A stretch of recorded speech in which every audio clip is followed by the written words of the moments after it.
오늘 우리가 함께 나누실 말씀은 누가복음 13장 1절에서 9절 말씀입니다. 누가복음 13장 1절부터 9절의 말씀 우리 함께 합독하시겠습니다. 그때 마침 두어 사람이 와서 빌라도가 어떤 갈릴리 사람들의 피를 그들의 제물에 섞은 일로 예수께 아뢰니 대답하여 이르시되 너희는 이 갈릴리 사람이 이같이 해 받음으로 다른 모든 갈릴리 사람보다 죄가 더 있는 줄 아느냐? 너희에게 이르노니 아니라. 너희도 만일 회개하지 아니하면 다 이와 같이 망하리라. 또 실로암에서 망대가 무너져 치어 죽은 8사람이 예루살렘에 거한 다른 모든 사람보다 죄가 더 있는 줄 아느냐? 너희에게 이르노니 아니라. 너희도 만일 회개하지 아니하면 다 이와 같이 망하리라. 이에 비유로 말씀하시되 한 사람이 포도원에 무화과 나무를 심은 것이 있더니 와서 그 열매를 구하였으나 얻지 못한지라. 포도원 지기에게 이르되 내가 3년을 와서 이 무화과 나무에서 열매를 구하되 얻지 못하니 찍어버리라. 어찌 땅만 버리게 하겠느냐? 대답하여 이르되 주인이여 금년에도 그대로 두소서. 내가 두루 파고 거름을 줄이니 의에 만일 열매가 열면 좋거니와 그렇지 않으면 찍어버리소서 하였더라 하시니라. 아멘. 할렐루야. 예수님께서 이제 12장의 마지막 말씀에 우리가 어제 함께 나누었던 말씀을 생각해 보면 이 세상에서 일어나고 있는 많은 일들에 대해서 답답함을 느끼십니다. 주님께서 매우 답답함을 느끼시면서 이제 말씀을 하시죠.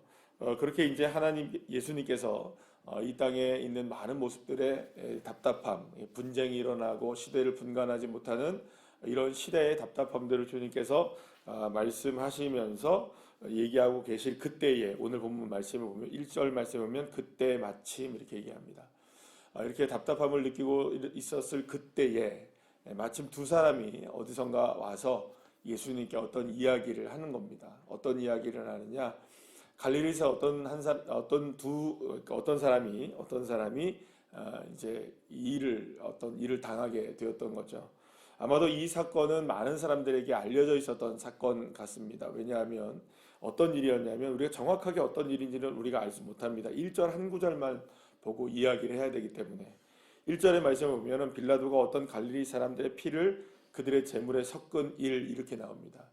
이게 어떤 일인지 정확하게 알 수는 없으나 아마도 이 빌라도라는 총독, 여러분들 잘 아시죠? 그러니까 유대 땅을 지금 로마의 공식적으로 이제 파송을 받아가지고 로마를 다스리고 있었던 총독이었습니다. 그래서 그게 빌라도였는데 이 빌라도가 아마 그 갈릴리 어떤 사람을 죽인 것 같습니다. 그러니까 이게 왜 죽였는지에 대한 이유도 모르고 뭐 어떤 일 때문에 일어난지도 모릅니다. 아마도 이제 갈릴리 사람이 이 어떤 말하자면 잘못을 저질렀겠죠. 나름대로 그 로마 법에 따라서 본다면 어떤 잘못을 저질렀겠죠. 아니면 어떤 문제가 있었겠죠. 그래서 이 빌라도가 이 갈릴리 어떤 사람을 죽이게 된 겁니다. 죽이게 된 것만으로도 여러분들 사실 생각해 보세요. 유대인이 누구한테 죽은 겁니까, 지금? 로마 사람에게 죽은 거니까 불명예스럽죠, 그죠? 어떤 일인지는 모르겠으나 아마도 죄를 졌다 하더라도 로마인의 손에 죽은 거는 이방인의 손에 죽은 거기 때문에 아마도 이렇게 그 명예롭지 못한 죽음이었던 게 분명해 보입니다. 자, 그런데 이제 어떤 일이 벌어졌느냐? 그 사람이 죽었어요. 근데 그 사람이 죽은 그 피를 이제 말하자면 로마 사람들도 자신의 신들을 섬기겠죠. 자신의 신들을 섬기는 제사에 그러니까 이 갈릴리 유대인의 피를 거기다가 이제 섞어서 제물에다가 섞어가지고 이게 이제 제사를 드렸나 봐요. 아마도 이제 그런 의미일 것 같습니다. 뭐냐하면 그 사람의 어떤 그 죽인 일을 자신의 신들한테 이렇게 함으로 인하여서 어떤 행위를 함으로 인하여서 빌라도 자신 스스로가 그런 거 있잖아요. 예수님이 이제 마지막에 보시면은 예수님이 이제 십자가에 넘겨줄 때에 빌라도가 어떻게 합니까? 손을 씻잖아요. 이런 이제 어떤 그런 의식 같은 거였던 것 같아요. 그래서 이제 그 갈릴리 사람의 피를 자신의 제물에 섞어가지고 자신들의 신에게 제사를 지낼 때 아마 그런 행위를 했던 것 같아요. 그러면 여러분 생각해 보세요. 지금 유대인이 그 이방인에게 어떤 이유 때문에 죽었단 말이에요. 그러면 굉장히 모욕적인 일이잖아요. 그죠? 근데 거기에다가 죽은 갈릴리 사람의 피를 이방인의 제물의 피에다가 섞어가지고 제사를 드렸다? 이러면 이건 두 번 죽이는 일이라는 거예요. 이게 두 번을 죽이는 일이었던 거죠. 그래서 굉장히 모욕적인 일을 당하게 됐다고 볼 수가 있어요. 그러면 여러분 이렇게 생각하는 거죠. 야, 이 사람은 도대체 사람들이 생각하는 겁니다. 사람들이 생각할 때 도대체 이 사람은 살아생전에 무슨 죄를 졌기에 이렇게 두 번 이 뭐랄까요 모욕적으로 또 그 불명예스럽게 죽은 것도 부족해서 이방인의 재물의 피에 섞이게 되는 이런 참담한 일이 벌어질 수 있는가? 이런 사람들이 생각을 했던 것 같아요. 그런 거를 생각했던 것 같아요. 그래서 이 두어 사람이 와서 갈릴리에서 일어난 이 사건을 예수님께 이야기를 한 겁니다. 그러자 예수님이 또 한 가지 이야기를 하시는 거예요. 또 한 가지 이야기를 하시면서 뭐라고 하느냐면 4절 말씀에 보면 또 한 가지 사건이 있었어요. 실로암에서 망대를 짓는 일이 있었던 거예요. 망대라는 것은 이렇게 이제 말하자면 이제 큰 뭐 얼만큼 규모인지는 우리가 알 수는 없으나 어떤 이렇게 망대를 수축해서 그 위에서 이제 망을 보거나 아니면 이제 관리를 하기 위해서 세워놓는 성 같은 거잖아요. 그래서 이 망대를 수축하고 망대를 세우는 일을 하다가 그만 이 그 망대가 무너지는 일이 사고가 일어났던 거죠. 뭐 어떤 공사에 문제가 있었는지 그래서 이제 그 망대가 무너지는 일이 있었던 거예요. 근데 그 망대가 무너지는 일로 인하여서 8명이 안타깝게도 목숨을 잃은 사건이 일어나게 된 거예요. 그러니까 이 망대를 짓다가 8명이 이제 죽게 되자 민심이 어떻게 되겠어요? 흉흉해졌겠죠. 그러면서 이제 이런 또 소문이 도는 겁니다. 이제 사람들이 여기다 입을 대겠죠, 그죠? 아, 도대체 이 망대를 짓다가 이렇게 뭐 거기서 죽은 사람도 있고 또 살아난 사람도 있을까요, 없을까요? 뭐 살아난 사람도 있을 것이고 또 다친 사람도 있을 것이고 그런데 8명은 죽은 거예요. 어쨌든 이 사건이 정확하게 어떤 사건인지 우리가 알지는 못하지만 이 일이 유대 사회에서는 큰 일이 되어진 거죠. 왜냐하면 8명이나 한꺼번에 목숨을 잃었으니까 큰 사건이죠. 그래서 이제 사람들에게 이제 입에 오르내리기 시작하는 겁니다. 야, 여기서 망대에서 이렇게 실로암 망대에서 건축하다가 죽은 사람들 얘기 들었지. 근데 도대체 이 사람들은 왜 이렇게 죽었을까? 사람들이 이제 입을 대기 시작하는 겁니다. 아마도 이 사람들은 살아생전에 다른 사람보다 죄를 많이 짓지 않았겠어? 라는 얘기를 사람들이 이제 속은 뭐 이렇게 이야기하기 시작했던 거입니다. 그러니까 여러분 이게 이제 우리가 볼 때에 여러분들 전혀 이해를 못하겠는 일일 수도 있겠으나 우리가 쉽게 한번 생각해 보자 이 말입니다. 어떤 일이 일어났어요. 근데 어떤 일이 일어나게 되면 이런 얘기를 종종 우리가 하게 될 때가 있습니다. 저 사람은 무슨 죄를 졌길래 도대체 무슨 잘못을 저질렀길래 저렇게 뭐 어려운 일을 당하나 힘겨운 일을 당하나 혹은 뭐 무슨 죄 때문에 도대체 저 사람은 저렇게 문제가 많은가 이런 얘기들과 생각들을 할 때가 있습니까 없습니까? 전혀 없지 않잖아요. 그런 게 우리가 생각할 때가 있습니다. 그래서 예수님이 지금 사람들이 이제 그런 얘기들을 이제 수덕수덕하는 얘기들을 예수님이 알고 계신 거예요. 그래서 예수님이 뭐라고 얘기하시냐? 2절 말씀에서 대답하여 이르시되 너희는 이 갈릴리 사람들이 이같이 해해 받음으로 다른 모든 갈릴리 사람보다 죄가 더 있는 줄 아느냐 이렇게 얘기하는 거예요. 그러니까 이런 해를 당했다. 이런 어려운 일을 당하고 이렇게 죽임을 당하고 죽음을 당하고 어떤 봉변을 당하게 되고 해를 당하게 되고 어려운 일을 당하게 되었을 때 이 사람들이 무슨 더 많은 죄를 져서 이 사람들이 이렇게 해를 당하게 됐는 줄로 너희들이 생각하느냐라고 물어본 거예요 예수님이. 왜냐하면 누구도 그런 사람들이 전부 다 어떻게 생각하고 있던 겁니까? 그렇게 생각하고 있었던 거예요. 뭐 쉽게 얘기하면 이런 겁니다. 만약에 예를 들어서 제가 감기에 걸렸어요. 감기에 걸리는데 감기에 걸리면 이렇게 생각하는 거죠. 내가 무슨 죄를 저질렀지? 이렇게 생각하는 겁니다. 내가 무슨 잘못을 저질렀지? 뭐 내가 그렇게 생각하는 건 괜찮은데 여러분들 뭐 내가 그렇게 생각하는 거는 내가 내 스스로 못 깨닫는 거니까 누가 뭐라 하겠어요. 근데 주변 사람들이 그렇게 얘기할 때가 있습니까 없습니까? 있을 수 있다는 거죠. 저 사람이 예를 들어서 어떤 사고를 당했다면 저 사람 도대체 무슨 하나님 앞에 죄를 져가지고 예수를 믿으면서 저렇게 저런 일을 당해. 뭐 예를 들어서 내가 병에 걸렸어요. 저 사람은 도대체 저렇게 기도를 하면서도 무슨 죄를 졌길래 하나님 앞에 무슨 잘못을 졌길래 저렇게 하나님 앞에 예배를 드리면서도 교회를 다니면서도 주님을 믿으면서도 저렇게 아파. 또 혹은 이런 일이죠.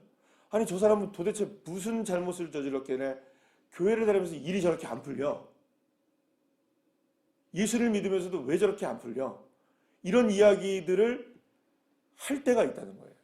생각을 할 때가. 누군가를 향하여서 혹은 스스로에게도. 예수님이 이런 문제를 오늘 이 시간 제기를 하시는 겁니다. 예수님이 그 앞에서 12장에서 답답해 하셨다고 얘기하셨죠? 사실 이 문제도 굉장히 답답한 문제인 겁니다. 예수님이 볼 때는 그런 겁니다.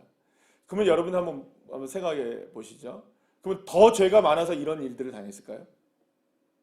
예를 들어서 어떤 사람이 아프면 그 사람이 무엇인가 더 많은 문제가 있어가지고 벌을 받아서 마귀가 막 이렇게 공격을 해가지고 또 혹은 하나님이 벌을 주셔가지고 이 사람은 더 많은 어려움을 당하게 되고 문제 가운데 있게 되고 그러면 우리가 뭐 해야 될까요? 주님 앞에 막 마귀를 쫓아내고 막 문제를 해결하고 막 이렇게 해야 되고 죄짓지 않고 살아가야 되고 막 두려움에 떨고 막 이래야 되느냐? 많은 그 사람들이 이렇게 생각하는 경우들이 종종 있고 많기 때문에 사실 우리의 신앙에서도 많은 걸림돌이 되는 것은 사실입니다. 왜냐하면 그렇게 볼 때가 있는 거예요. 그렇게 평가할 때가 있는 거죠, 사람들을. 사랑하는 여러분, 저와 여러분에게 있어서는 한 가지 분명한 것은 그렇게 바라보는 시선이 잘못된 것이고 그렇게 돼서는 안 된다는 것을 분명히 여러분들 기억하시기를 축복합니다. 절대적으로. 왜냐하면 누군가가 잘 생각해 봅시다. 예수님이 오늘 그 얘기를 하시는 거예요. 이 사람들이 다른 사람들보다 갈릴리에 있는 많은 사람들보다 더 많은 죄를 져서 이렇게 해를 당했는 줄 아느냐? 그게 아니다라는 거예요. 아니다. 예수님이 분명히 얘기했죠. 3절 말씀에 뭐라고 얘기하십니까? 너희에게 이르노니 아니라. 분명히 얘기하십니까? 안 하십니까? 정확하게 주님이 얘기하십니다. 아니다. 그렇게 죄를 많이 졌기 때문에 이 사람들이 해를 더 당하게 되었느냐? 문제가 더 많으냐? 더 잘 안 풀리느냐? 더 심각한 삶을 살아가느냐? 더 아프냐? 아니다. 여러분 정답은 기입니까? 아닙니까? 기 아닙니다. 아닙니다. 아닙니다. 그러니까 정확하게 다시 한번 말씀드릴게요. 이 사람들이 더 죄를 많이 졌기 때문에 그런 해를 당했나요? 아니다라고 얘기하실 수 있어야 됩니다. 왜냐하면 이건 누가 얘기하신 겁니까? 이거 사도 바울이 얘기한 것도 아니고, 이건 무슨 베드로가 얘기한 것도 아니고, 제가 얘기한 것도 아니라, 여러분들 혹시 성경책 가지고 있으면 빨간색으로 돼 있을 겁니다. 그죠? 아니다. 왜 그건 예수님이 얘기하신 거니까. 그럼 왜 예수님이 그렇게 얘기하셨느냐? 예수님의 입장에서는, 하나님의 입장에서는 여러분들 그겁니다. 하나님의 입장에서는, 하나님의 입장에서는, 주님의 입장에서는 솔직히 말하면 죄인들은 똑같은 다 죄인입니다. 더 많은 죄인이 있을 수 있죠. 더 악한 죄인이 있을 수 있죠. 그러나 본질적으로 그 모든 악한 죄인들은 동일하게 뭡니까? 똑같은 죄인입니다. 물론 여러분들 죄의 경중을 따르실 수는 있을 거예요. 왜냐하면 우리가 이제 도덕적이고 윤리적이고 사회 통념적인 죄를 우리가 생각해 볼 때 어떤 사람은 살인죄를 지을 수도 있고 어떤 사람은 그저 그냥 마음의 양심의 죄를 지을 수도 있잖아요. 그죠? 그럼 그 사람의 죄가 같느냐고 물어본다면 여러분들 그 사람은 감옥에 들어가야 될 죄고, 그죠? 우리는 양심에 잠깐 죄를 짓는 거는 감옥 들어갈 죄는 아닌 거예요. 그러나 감옥에 들어갈 죄는 죄고 양심의 죄는 죄가 아니냐? 똑같이 죄라는 거예요. 그게 무엇으로부터 시작되느냐? 하나님을 배반하고 선악과를 따먹어서 그 자리에 누가 있으려고 하는 인간의 본질적인 원죄로 인하여 일어난 똑같은 죄라는 거죠. 그러니까 다시 말씀드립니다만 감옥에서 무기징역을 살든 사형을 당해야 되는 그런 흉악범은 있을 수 있습니다. 그런 죄가 있을 수 있어요. 다시 말씀드리면 마음에 잠깐 꺼리끼는 양심의 죄가 있을 수도 있죠. 그 죄가 분명히 경중은 다를 수 있으나 본질적으로 보자면 하나님의 입장에서 본다면 똑같은 죄인이라는 거죠. 똑같은 죄인이라는 거예요. 그러면 이 죄인에게 필요한 건 뭘까요, 여러분들? 이 죄인에게 필요한 것은 죄를 더 안 짓고 살아가는 것도 중요한 일입니다. 그죠? 예. 그냥 살짝 양심의 마음의 죄만 짓고 살아가는 거가 은혜일 수는 있을 거예요. 그죠? 왜요? 살인하고 강도하는 것보다는 그게 은혜롭죠. 그죠? 아닌가요, 여러분? 맞나요, 안 맞나요? 그러니까 살인 저지르고 뭐 강도를 저지르고 막 흉악범을 저지르는 것보다는 그냥 마음에 살짝 미워하는 죄를 짓는 게 훨씬 은혜롭죠. 아닌가요? 그럼 생각해 보세요. 그럼 양심에 살짝 미워하는 죄는 은혜로운 죄인가요? 은혜로운 죄란 없다는 거죠. 경중을 따져서 이거는 더 악한 죄일 수도 있고 덜 악한 죄일 수는 있어도 똑같은 죄인이라는 거예요. 주님께서는 보실 때에 정말 악질적인 죄와 그냥 악질적인 죄와 살짝 지은 죄가 주님 앞에서는 어떻습니까? 똑같은 죄라는 거예요. 이들에게 필요한 게 뭐냐 그러면 이들에게 첫째로 필요한 거는 이 죄에 대한 용서가 필요한 거죠. 아무리 진홍같이 붉은 죄라 할지라도 살짝 물들인 죄라 할지라도 여러분들 그 모든 사람에게 필요한 것은 이 죄에 대한 용서가 필요한 겁니다. 그런데 놀라운 것은 사랑하는 여러분 아무리 진한 죄라 할지라도 그리고 또 아무리 양심에 거리끼는 살짝 지은 죄라 할지라도 그 모든 죄는 오직 딱 한 길 예수의 십자가의 은혜로 용서받을 수 있게 된다는 것입니다. 그게 은혜인 겁니다. 그래서 우리에게 필요한 것은 더 많은 죄를 덜 짓는 죄로 바꾸는 것이 문제가 아니라 예수의 십자가의 은혜가 필요한 겁니다. 그리고 그들에게 필요한 것은 회개에 대한 고백인 것이죠. 주님, 내가 말할 수 없는 죄를 저질렀습니다. 혹은 주님, 내가 양심의 죄를 저질렀습니다. 그러면 그 사람에게 필요한 것은 십자가의 은혜의 회개의 자리로 나가는 딱 한 가지라는 겁니다. 그래서 주님께서도 5절 말씀에 이 이야기를 하십니다. 너희에게 이르노니 아니라 너희도 만일 회개하지 아니하면 다 이와 같이 어떻게 돼요? 망하리라. 3절에도 똑같이 얘기하시죠. 3절 5절. 아니다. 그게 아니다. 중요한 것은 하나님 앞에 뭘 하는 것이다? 회개하는 것이다. 그럼 회개는 뭘까요, 여러분? 돌이키는 것이죠. 우리의 삶을 누구에게로 돌이키고 주님께로 돌이키고 십자가의 자리로 돌이키고. 그래서 여러분들 우리의 신앙생활을 하면서 우리가 늘 언제나 주님의 십자가를 바라보면서 또 회개도 하고 십자가의 은혜를 갈망하며 살아갑니다. 그런데 신앙생활의 문제는 뭐냐면 그 십자가의 자리를 자꾸 벗어나려고 하는 겁니다. 회개했으니 나 자리로 돌아가야지? 아닙니다. 회개했으니 그 자리에 죽으셔야 되는 거죠. 그리고 죽음으로 사셔야 되는 겁니다. 십자가의 자리가 우리의 자리가 되어야 되는 거죠. 거기서 돌아가면 또 어떻게 될까요, 여러분들? 늘 언제나 우리의 삶은 다시 죄 짓는 삶으로 돌이키게 되는 거니까. 죄인에게 필요한 건 뭘까요? 딱 하나입니다. 회개인 것이죠. 그래서 회개가 은혜인 겁니다. 죄를 덜 짓는 게 은혜가 아니고 더 악한 죄를 안 짓고 살아가는 게 은혜가 아니고 여러분들 그러니까 그런 겁니다. 감옥에 갇혀 있는 사람들은 감옥에 갇힐 만한 죄가 있어서 갇히는 것이긴 하겠지만 우리는 감옥에 갇힐 만한 죄를 안 짓고 그냥 여기서 살아가고 있는 죄인인 거죠. 감옥에 있는 죄인이나 사실은 그냥 감옥에 있지 않은 죄인이나 사실은 50보 100보인 것이죠. 그래서 오늘 예수님이 마지막에 그런 비유를 들어 말씀하시는 겁니다. 주님께서는 지금 열매를 맺지 못하고 있는 이 나무에게 기회를 주시겠다 말씀하시는 거죠. 그러면 이 기회는 뭘까요? 죄인에게 필요한 딱 한 가지의 기회는 용서를 받는 기회입니다. 그래서 우리에게 회개에 합당한 열매를 맺으라고 말씀하신 그 이유는 바로 우리가 회개를 하라는 겁니다. 어떤 회개? 십자가의 은혜를 날마다 바라보고 내가 죄인임을 고백하고 죄인됨에서 용서받은 은혜가 우리에게 크다는 거.